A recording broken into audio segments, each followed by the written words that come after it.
So thank you everyone for coming in. We are yet to receive more people, but I would just like to welcome you and thank you for making time to attend this webinar on data privacy in smart cities. It has been co-hosted by IEEE Industry Engagement, the Computer Science and IEEE Smart City Society. Today, our guest speaker will be Alex Watila. And before we begin, I would just like for Newton to cue us in. We'll be taking our national anthem. So Newton, kindly.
Thank you very much for that.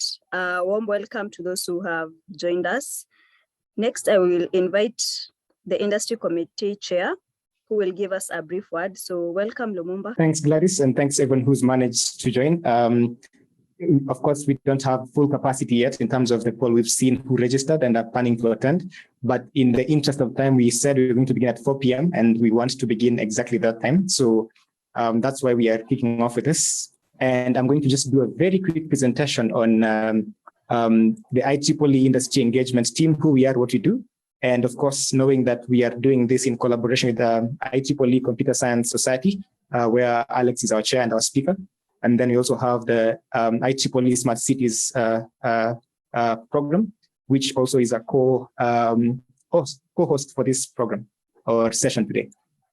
Okay, I'm going to just put up my screen quickly. Okay, so I'll just highlight, of course, who we are and what our plan for this year as it rolls on is as Industry Engagement Committee. So the Industry Engagement Committee is first and foremost tasked with the mandate to ensure that IEEE as an organization has friends and partners that is from the industry. And of course, this is critical to our work because that is basically how we are able to move impact as we move into advancing tech for humanity or humanity through technology, whichever way you like it. So we are focused on 3 main objectives for IEEE Industry Engagement Committee, given the mandate that we have. We need and we want to be member first. That is, we want to ensure that we have our members' needs met, and also we want to sustain our industry relationships. So our partnerships, previous and also incoming, we intend to have consistent engagement with our industry partners through such activities, actually getting to know what the industry has to say and getting that feedback as well. And eventually then unlock real bipartisan value for both our members and our industry partners. So our calendar of events this year looks something like what you can see on your screen. We already passed Q1 and Q2. Q2, you can see the last event there was the Smart Cities webinar, and that is what we are having today. Graciously done in collaboration with, as I mentioned, IEEE Smart Cities and IEEE Computer Science Society. And in Q3, we are looking also forward to an active quarter with some workshops along the way, as well as an industry visit. And this is actually in the works. Hopefully, in the next month, you'll already be hearing from us. Actually, in this month, since already in July, you'll be hearing from us about what what has been being planned all these while. And of course, going into Q4, we look to also have more workshops, hopefully finalize with an industry gala event. And all of you are welcome. We are going to have an international conference or gala. So our friends from Uganda, I also saw signatories from across Africa. All of you are welcome. If you can fly in December, we'll be very happy to host you in Kenya. And excited to also have you and continue these conversations together.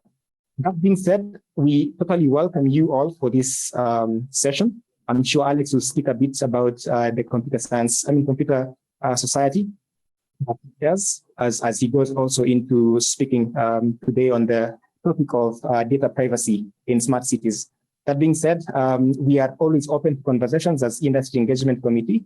So please feel free to shoot me an email in case you want us to converse on anything.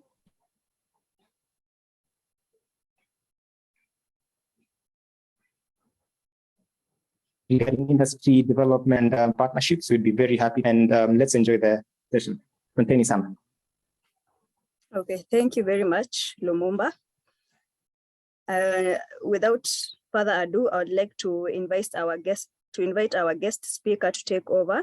And just to remind you that there is going to be a Q&A session after he's finished his presentation. So kindly keep your questions so that he's going to address them individually after he delivers. So Alex, please take over.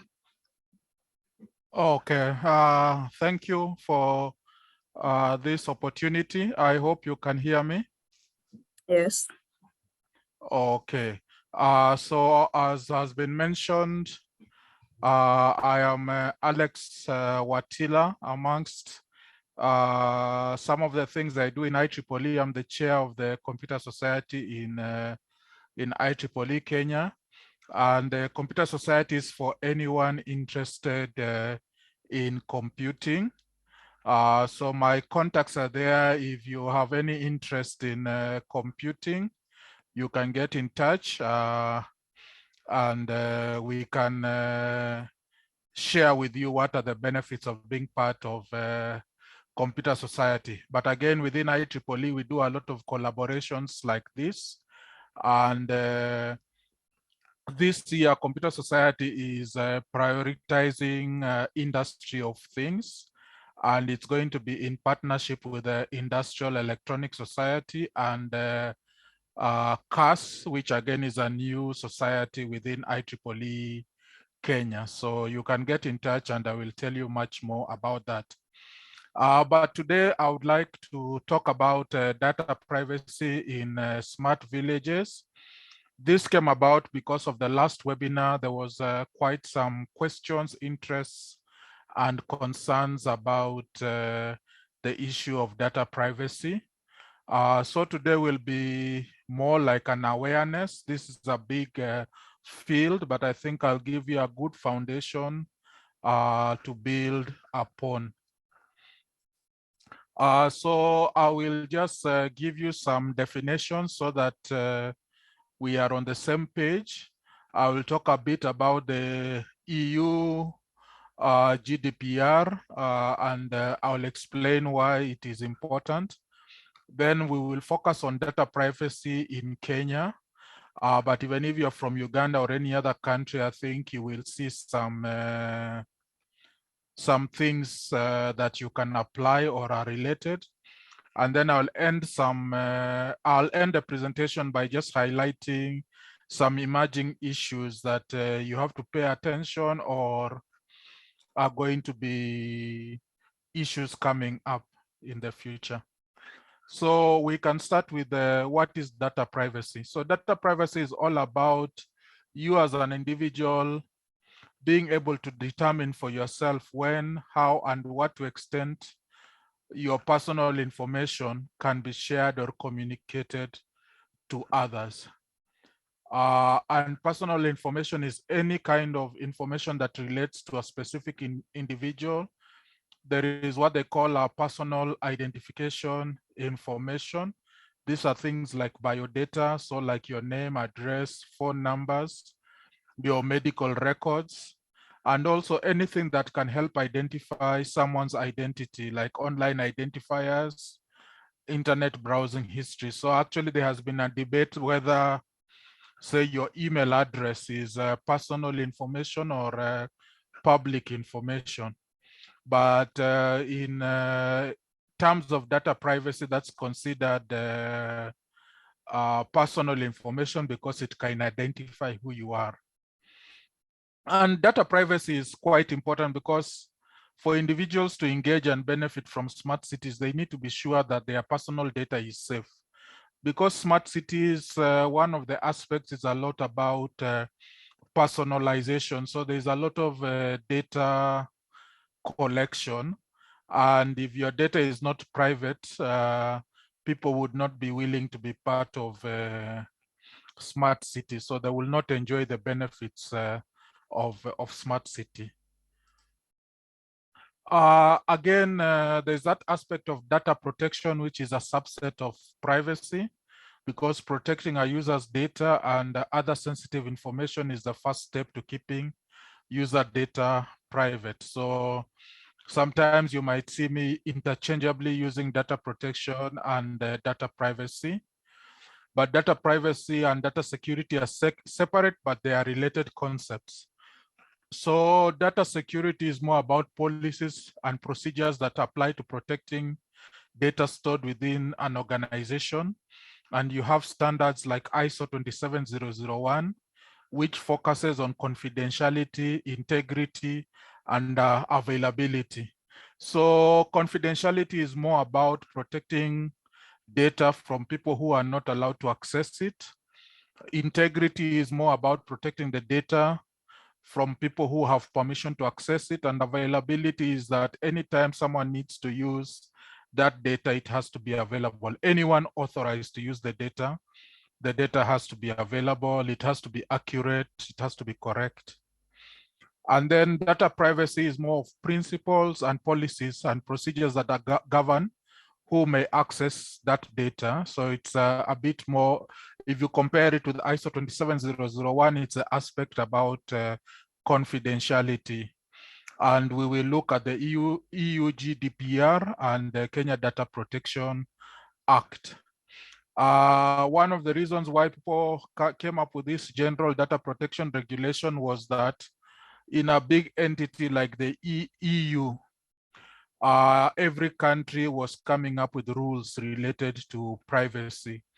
And if you look, say, in the American way of doing things, they are having that kind of challenge where the country doesn't have one general rule about privacy because the states are the ones that can pass laws about privacy. So they have different regulations and laws, but EU decided to have one to cover the whole of the EU. So the EU general, that's why it was called General Data Protection Regulations.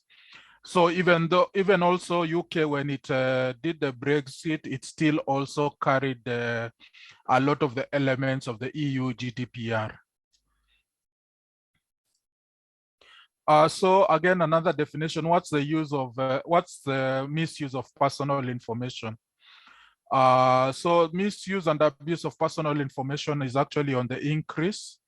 There are two reasons. There is a steep decrease in the cost of collecting and storing data. Now it's very easy to collect an unlimited amount of data about the population, and the cost of doing it is not so high. And then we have technologies like machine learning, which with a subset of data, even if the data is incomplete, they have ways of actually, from that data, even with missing data, identifying individuals. So there are new technologies like machine learning and other artificial intelligence technologies like deep learning, which have made it easy. Like they are the ones that make things like recommendation systems possible, and that sometimes makes people feel like their personal information is being abused. And personal data can be misused in several ways. You have criminals who can use your data to defraud or harass you. We have the challenge, say, in Kenya, where prisoners, like in Kamiti prison, are able to get your identity and start sending you messages like it's your relative in trouble and they're asking for money. You have people who sell your personal data to other people. So sometimes you get adverts from people who you don't know and you did not give them your information. And then there is that feeling of insecurity when you feel your activities are being tracked and monitored, then you're not willing to share your information, and then you cannot benefit from the benefits of Smart City, because Smart City tries to personalize your experience. And so you have to share a little data about yourself to receive personalized service. But if you can't trust that the Smart City is protecting your data, you will not be willing to participate in smart cities. And then you will lose the benefits of being part of a smart city.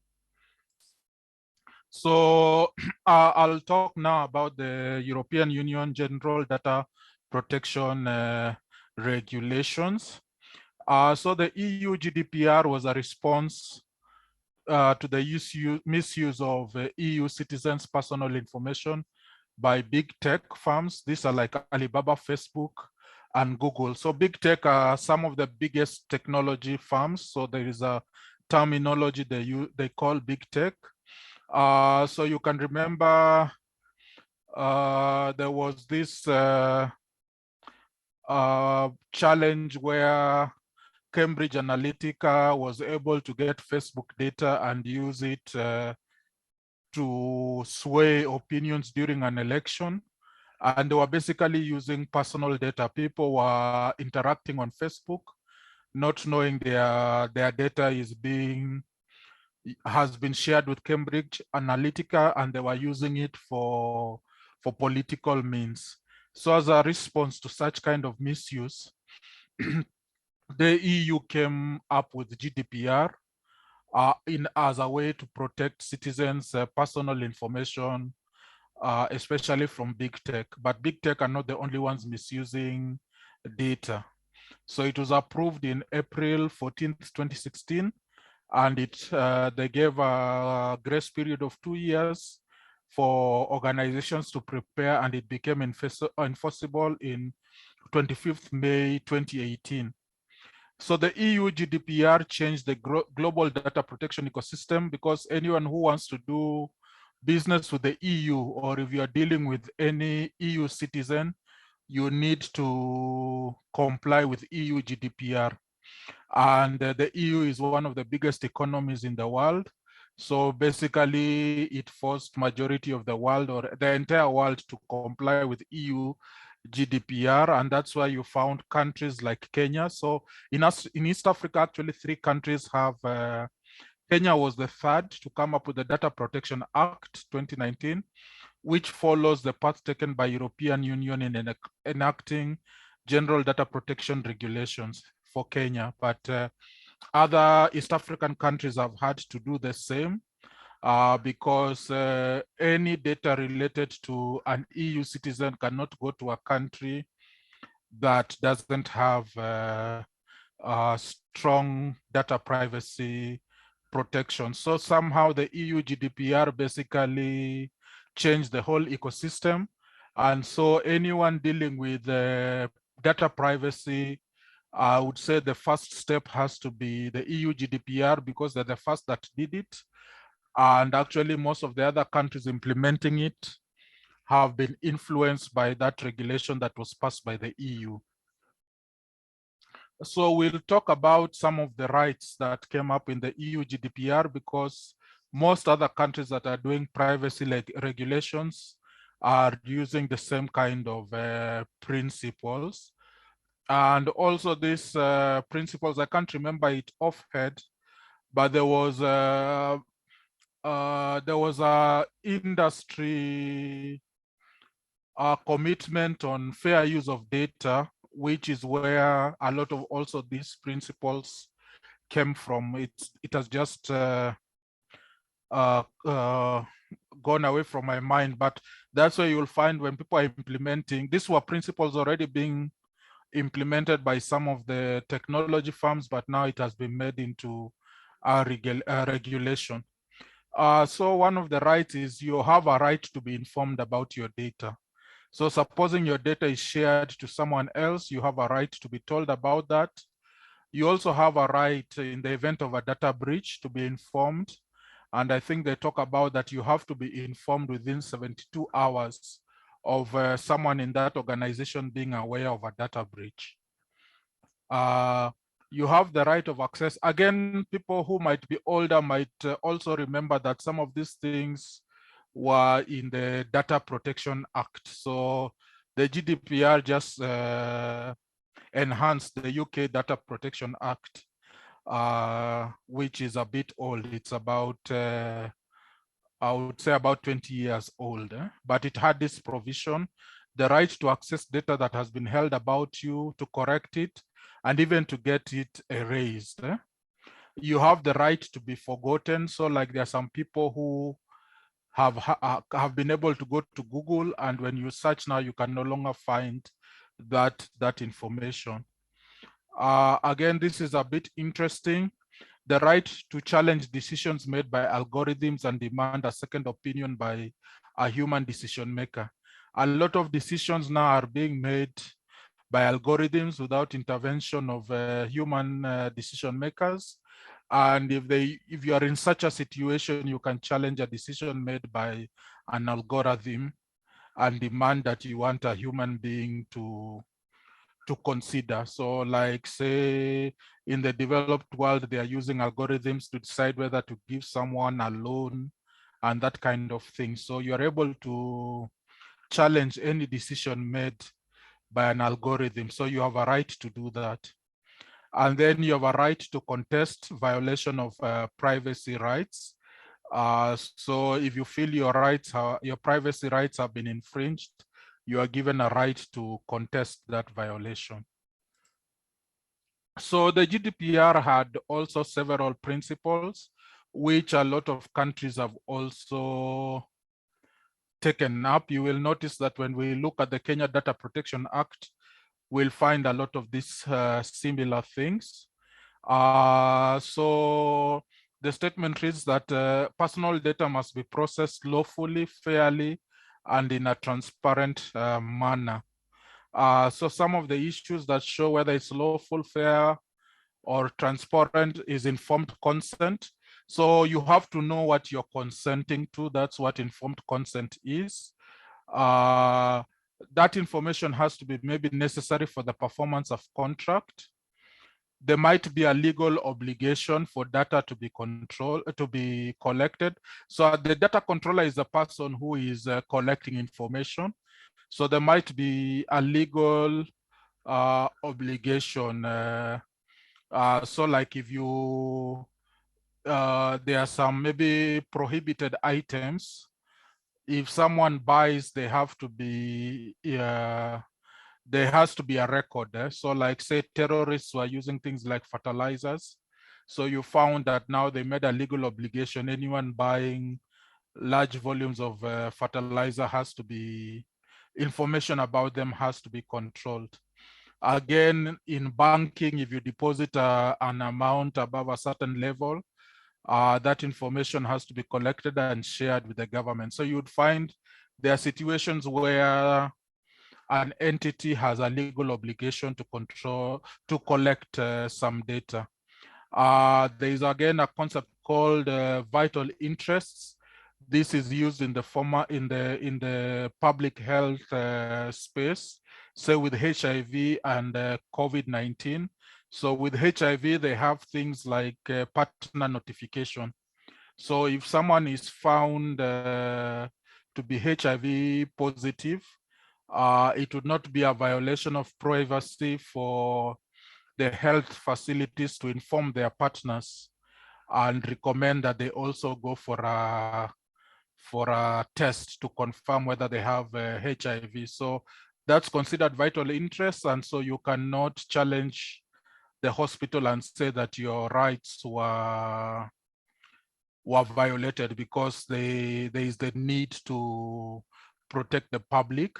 So even with COVID, so there are things like, again, contact tracing, where they would trace where someone who has been infected and inform everyone who was likely to have come in access to them that they probably were exposed to COVID. So again, in that situation, you cannot complain that your data privacy has been infringed because that's vital interest. It reminded me of the people who watch Star Trek, where they say the needs of the many supersede the needs of the few. Again, there's something they call public interest. So in things related to scientific research, historical research, compilation of statistics, again, you cannot say that your privacy rights have been infringed. But I know in scientific research, they have ethical principles, again, related to data privacy and public interest. So again, researchers try to also protect the data because there are conventions and obligations that protect scientific research data. And then the person collecting the data might have a legitimate interest, like they have to maintain invoices. The university has to keep details of your academic progress. You can't tell the university to forget you, that maybe you don't like them. Like I had challenges in statistics. I can't decide that my statistics marks, I have a right for them to be forgotten. The university has a legitimate interest to keep my transcript.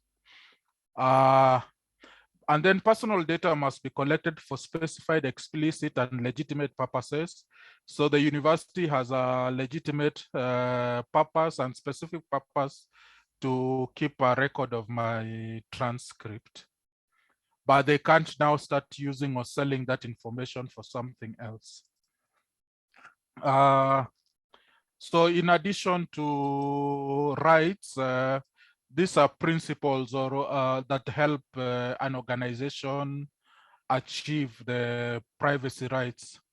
Again, it's that data must be processed in a way that is lawful, fair, and transparent. And again, it's the same thing.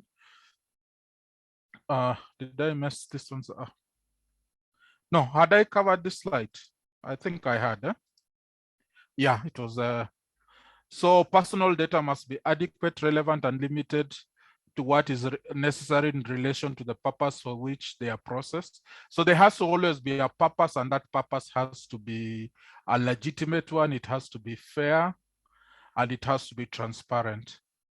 And anyone holding data about you must be accurate, and where necessary, kept up to date. So sometimes you find a debt collector harassing you and you cleared the debt a while back. So it means those people don't have accurate data about you, and you have a right for them. They have to update that data, and any inaccurate personal data should be corrected or deleted.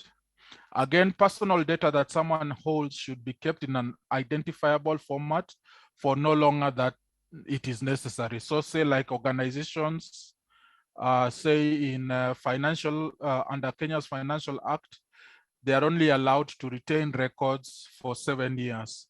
So beyond 7 years, then they can keep that record, but they should remove personal identifiable information.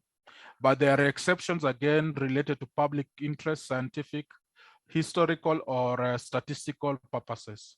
And personal data should always be secure. Remember, there was that right to be informed if there is any data breach.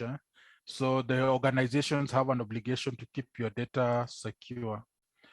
So after looking at the EU GDPR, I would want to now focus on the Kenya Data Privacy space, but you'll find that it has been influenced a lot by what is happening in the European space.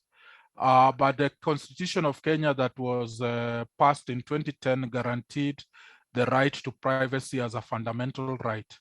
So data privacy, as I mentioned earlier, is an aspect of privacy. And to give effect to this constitutional right, there was Kenya Data Protection Act, which was enacted and came into effect on 25th November 2019. And that Data Protection Act created an office of the Data Protection Commission, and they had this mandate. So they have to regulate the processing of personal data. Part of the act had a section 25, which I'll dwell with, where they set out the principles of data protection in Kenya. They were charged with protecting the privacy of individuals. So in Kenya, they're the ones responsible for citizens to have privacy. And they were to establish the legal and institutional mechanism to protect personal data. So you might have seen that they have been inviting people for public participation on regulations that they have passed. And then they provide data subjects with rights and remedies to protect their personal data from processing that is not in accordance with the Data Protection Act of Kenya. So you can see it's actually very similar to what's in the EU principles. And so this was the section 25 that they were referring to, and these are the data privacy principles that within Kenya have to be obeyed. So all data in Kenya now should be processed in accordance with the right to privacy. That's from the Constitution of 2010. And every personal data should be processed lawfully, fairly, and transparently. You remember that was also in the EU one. Should be collected for explicit, specified, and legitimate purposes.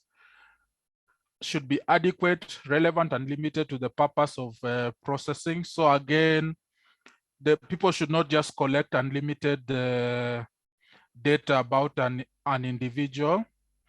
An interesting one that I did not see in the EU one, but is in the Kenyan one. They want a valid explanation for the collection of family and private affairs.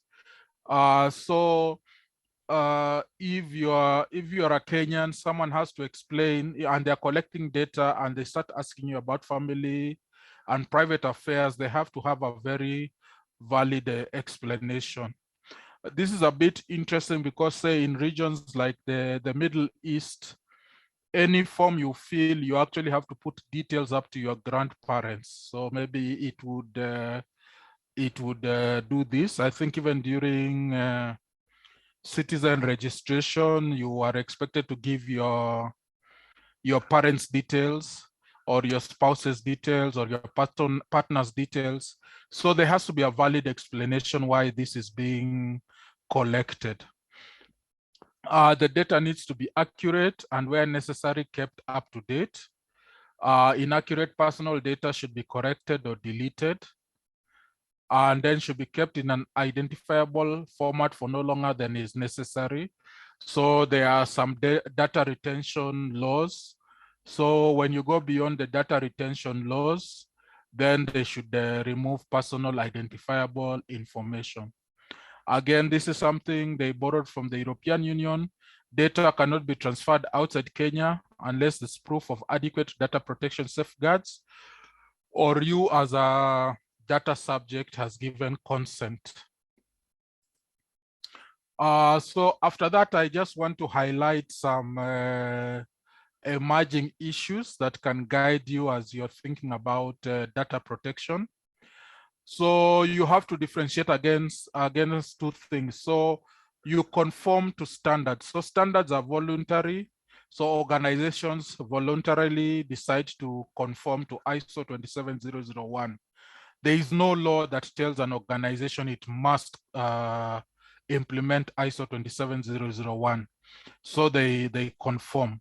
But regulations are mandatory. You have to conform to them. So GDPR is an example of a data privacy management system.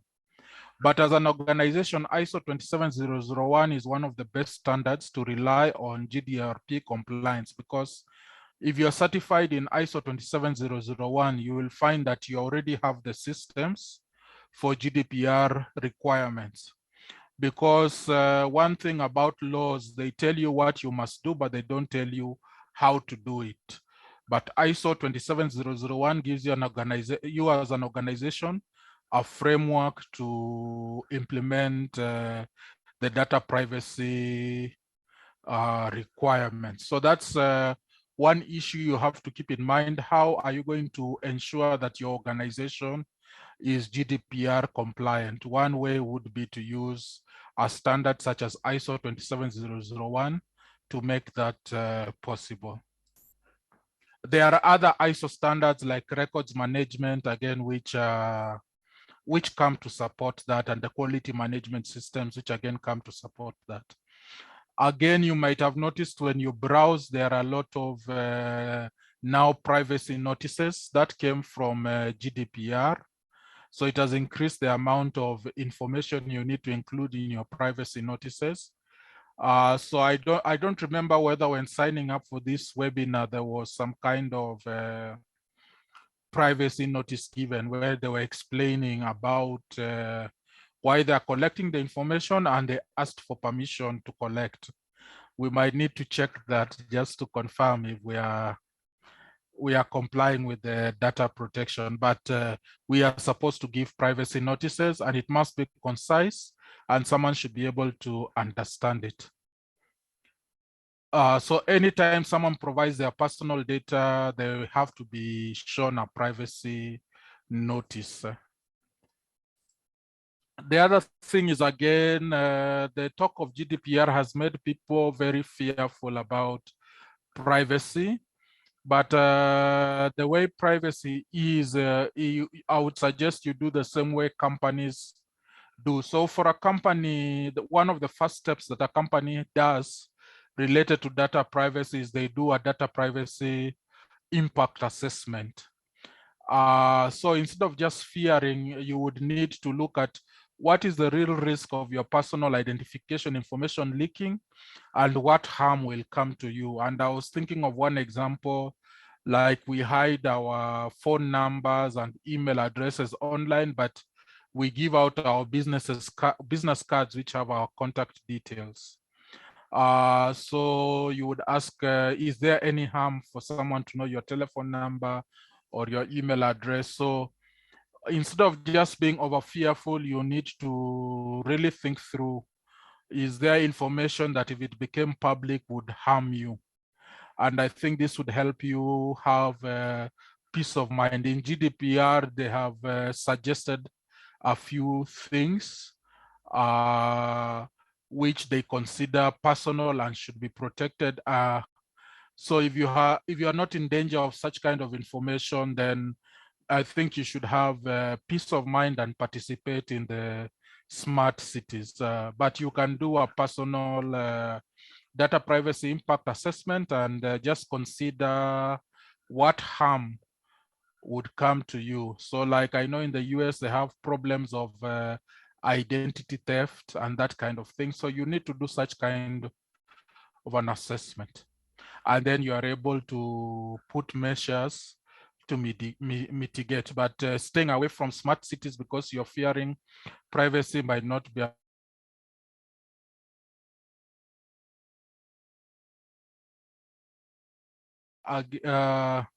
although exceptions to research have been put in the GDPR, it's still affecting research because researchers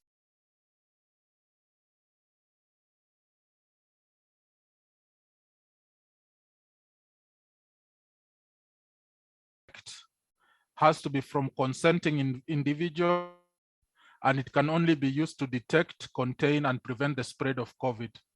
This brings some challenges because the way COVID was discovered, researchers were actually researching something else in the US, and they came across COVID and they reported. So ideally, according to data protection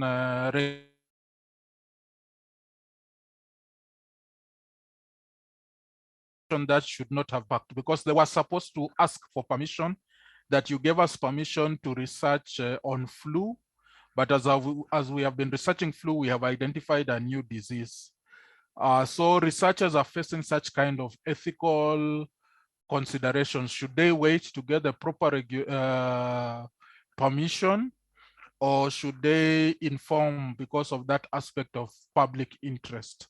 So there's a lot of tension related to research. So there are things like genetic data and biometric data, including DNA, are considered sensitive and identifying information and fall under GDPR. So you'd find, say, in medical, they have introduced something called, like, there's a gene expert works the same way as antivirus. It is able to identify diseases by its signatures, but it uses DNA. So there is that genetic data.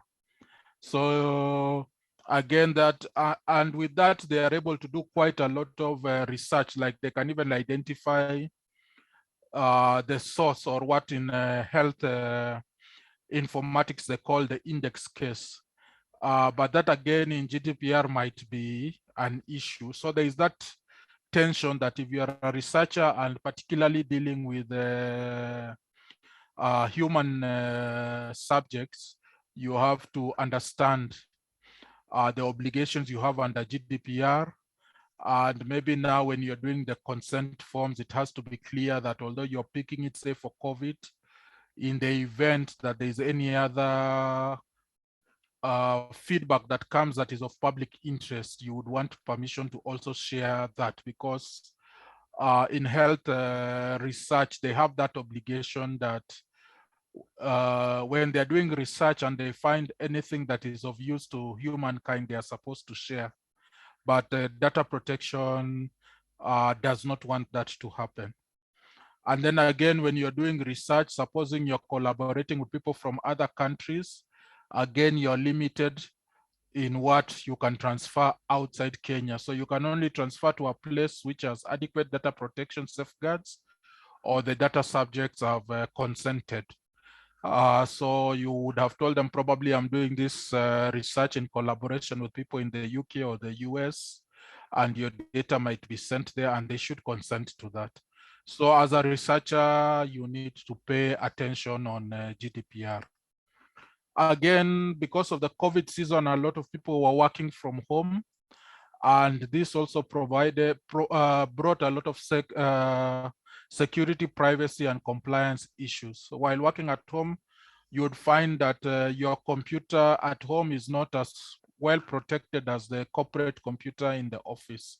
So there were incidents of data theft, data loss and destruction, and then personal data were exposed without authorization. So you would find, since it's a family computer, another family member can actually see corporate data, and that is actually a data privacy leak. And they recommend that even on your home computer, you should have different accounts for each family member. So the account you're using for work should only be accessible to you. Otherwise, you might be at risk of leaking personal data. And unfortunately, staff working from home were ignoring data privacy procedures and policies. So again, I would like to end now with this, the idea of data monetization, basically when your data is used for profit. So the response to data privacy has been people who don't want even to be online, so people have deleted their social media. The other response has been the regulations like GDPR or the Kenya Data Protection Act. But a third approach that people are looking at, they are saying that most profits of companies from big tech involve monetizing user data. And they now say users should be compensated financially for the use of their data. And we are having some startups that are applying blockchain as a solution where a user is paid every time their data is monetized. So this is a new approach, but hopefully it will also bring some discipline on this issue of data privacy. So it is something, again, to watch. I think we are in for some interesting period about data privacy. There's a lot of debate, a lot of research going on, and we'll see what comes of it. So thank you for listening to me. I hope I was not too fast, but I'm available to answer any questions from my presentation or anything related to data privacy. Thank you.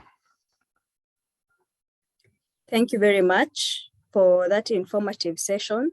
And we will directly proceed to the Q&A, where we'll invite the participants to ask Alex any question that they would have from his presentation. So if anyone has a question, this is the time.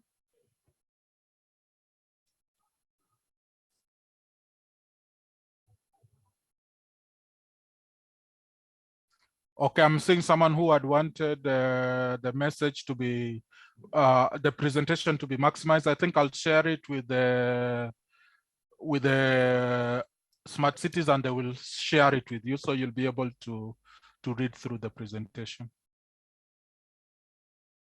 Okay, thank you for that.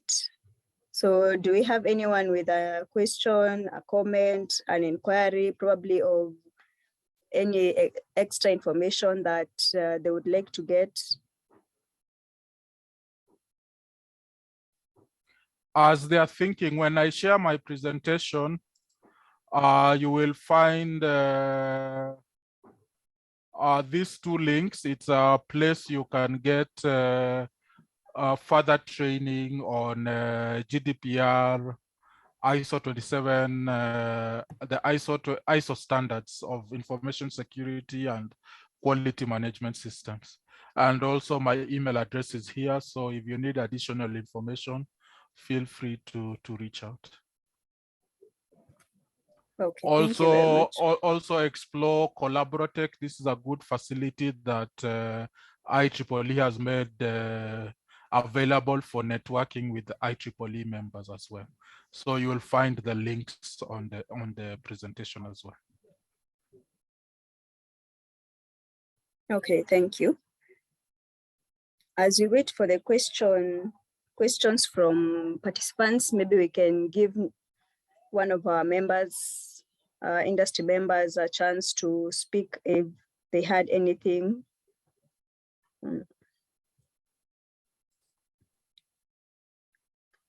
Newton, would you like to say something? If anyone has a question as he speaks, maybe you can drop it in the chat. I hope that is okay. Yeah, thank you, Gladys. Thank you for the session. Just to also mention that we are recording this and we'll be posting it on YouTube. So if you have issues with your data privacy, you can reach out as early as you can. Now, a question, Alex. When in the event, for example, that my data is I recognize that there is data breach and I do not know where that data breach has come from.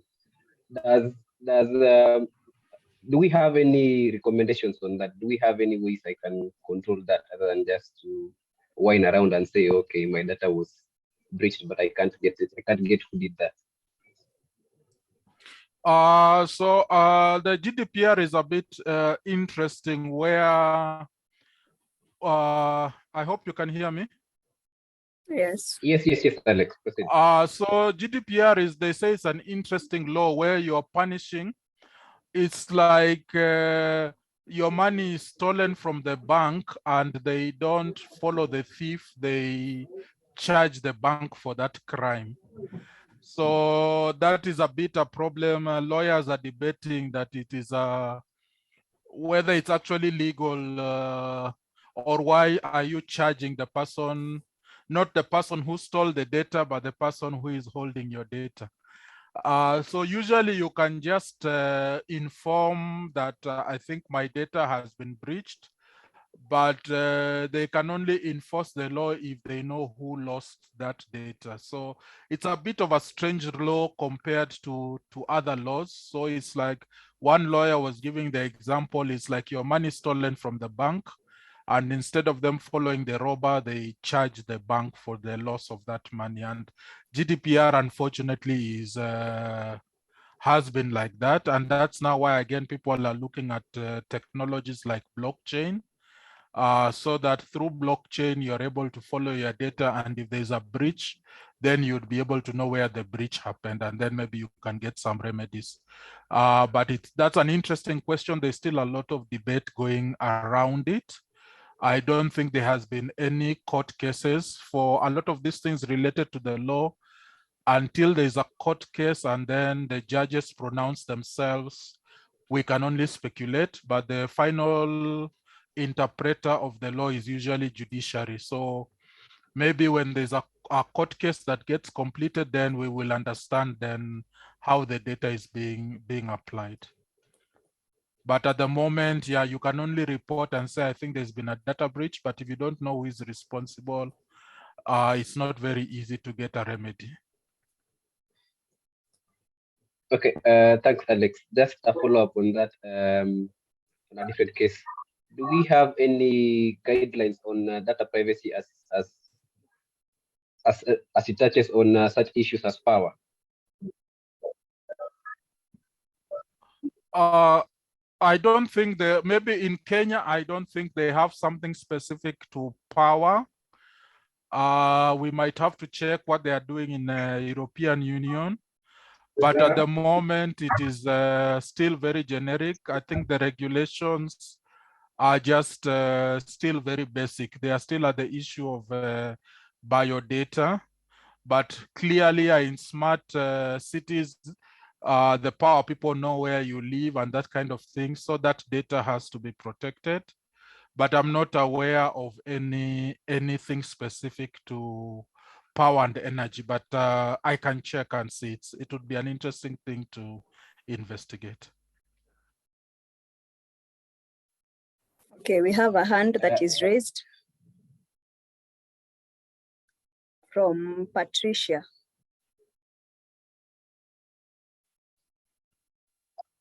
Okay, good afternoon, people. Good afternoon. Yes, my question goes to Alex. I was wondering,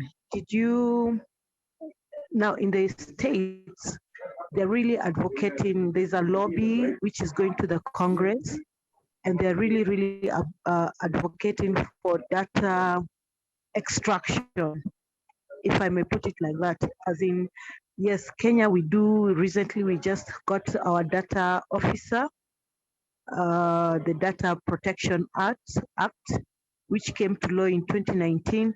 But we did get an officer who is handling that. But the Kenyans are saying no, but the Americans are really lobbying so that they can get all the access to, even in as much as you have rules and regulations in terms of the,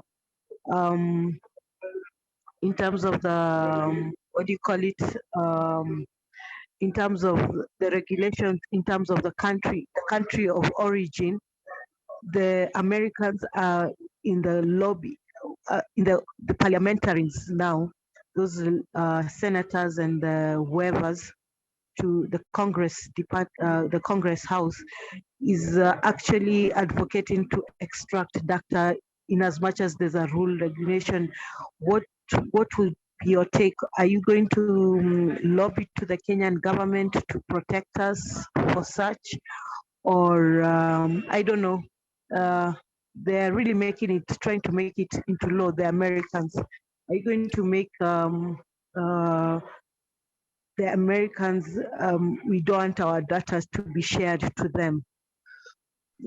Yes. Oh, okay. I hope I've understood your question. But one thing I would say is not all Americans are on one side. They're actually having tension between privacy rights and the right of the government.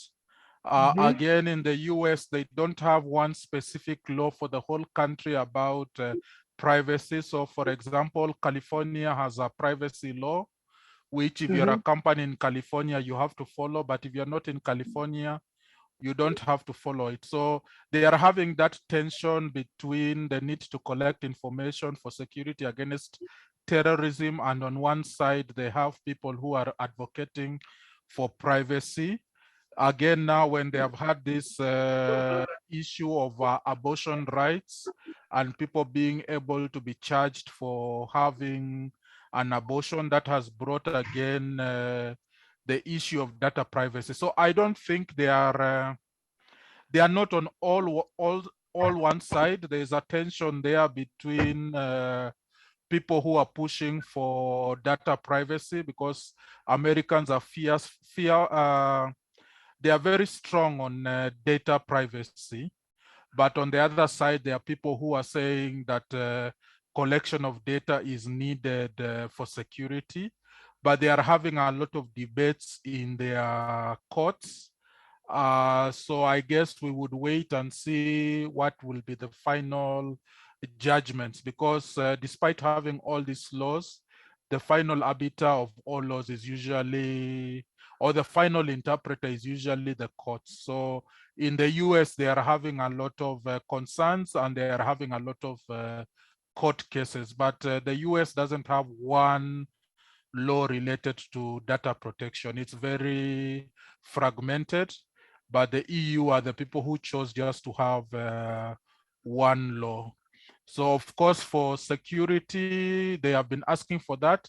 And then because of that, there has come a concept about data residency, what they call data geography. So when the rest of the world found that America spies on internet data, we have seen now a lot of internet traffic is starting to bypass the US. You might have noticed on some websites, you are given the option whether to store your data in the US or in the EU, and most people are opting to store it in the EU because the EU respects privacy. But I would say there is still some tension. There has been no finalized approach to it. But of course, yeah, the US would say they are doing it to protect themselves against terrorism. But even within the US, there is a lot of pushback from the citizens because their citizens really value privacy. So we would only wait and see. But in Kenya, the law says, so long as the country that the data is being sent to has sufficient data protection arrangements, then the law allows for that data to be shared with that country. But again, it would be interesting to see if anyone would go to court about it. But at the moment, it's 50-50. There's a lot of tension, there's a lot of debate, there's a lot of court cases. So we can just wait and see.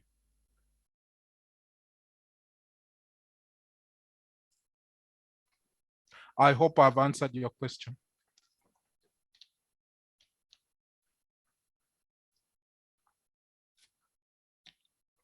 Yes, thank you. Do we have any other person? You have. Okay. Yes, thank you have. very much. Yeah, and then I had another question in regards to the 5G technology. What's your take, especially now that the Chinese have introduced the 5G technology? How are we going to operate now that Kenya is on the 4G technology? And I don't know how some of the European countries are 3G, 3 to 4G technology. How can you? So I'm not really an expert on that, but the previous webinar was on 5G. So maybe, I don't know if the facilitators can share that link. I think there was a debate about 5G. We looked at several areas of 5G. Maybe the facilitators can share the link to the previous webinar. But I know in Kenya, Safaricom has decided to go slow on 5G, and it is because they found Kenya is not yet ready in terms of the handsets are a bit expensive.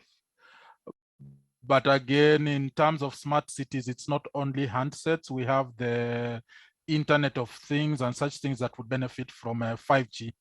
But I know in Kenya, Safaricom opted to go slow. But in other countries, they are actually starting to reap the benefits of 5G, where they are having self-driving cars. They are using it in e-health. There's actually even 6G on the way. And I think maybe in future webinars, that might be something smart cities can pick up. But the previous webinar had 5G. Maybe I think if you watch it, you might find some of the answers you're looking for. Okay, thank you. Welcome.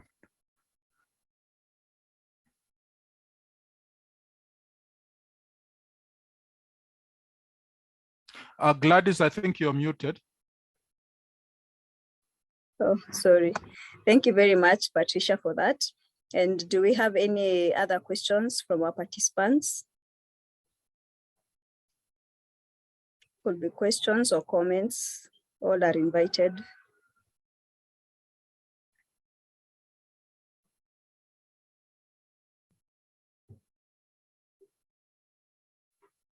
We're just going to give it a few more minutes.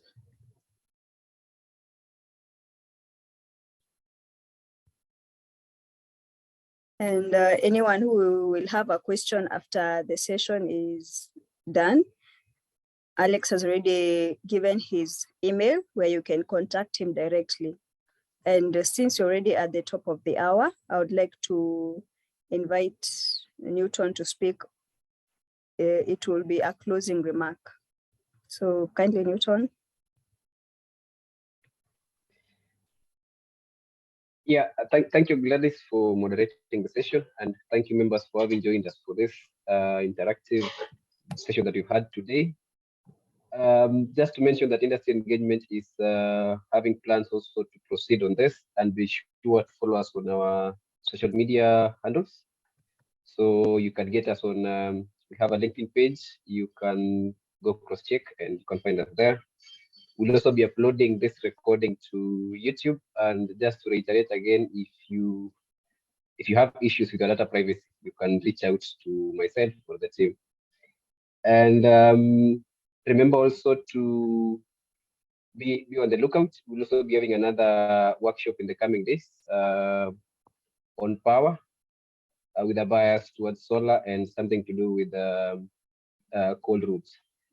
So you are welcome. And yeah, before I finish, Gladys, would you allow me to nominate somebody to just say a word as we finish? Yeah. Yeah, and Vincent, Vincent has left. Okay. I wanted to nominate him, but yeah, that is it. You're free to leave. And thank you, Alex, for having accepted our invite. Thank you. Back to you, Gladys. Okay, thank you very much. We have come to the end of our webinar, and I'd like to thank all of you for making this webinar possible. Your attendance is very much appreciated. And Alex, thank you very much for creating time to deliver such informative session. So without further ado, I would like to wish you all a blessed evening, and hopefully that you're going to join us for future events. Thank you very much.